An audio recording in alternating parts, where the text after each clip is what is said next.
guys, and welcome back to this channel. In this video I'll be showing you guys how you can add more two masks on a video on CapCut PC. So I'm just going to select this heart shaped one. It only works if you invert it though, so just select that, and I'm going to feather that out.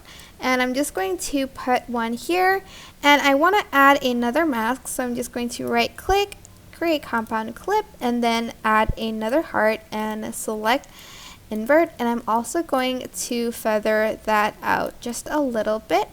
Then I can move this up and I can add in two videos to the heart shape, one here and then one on top but like to the right. So there will be two masks on it.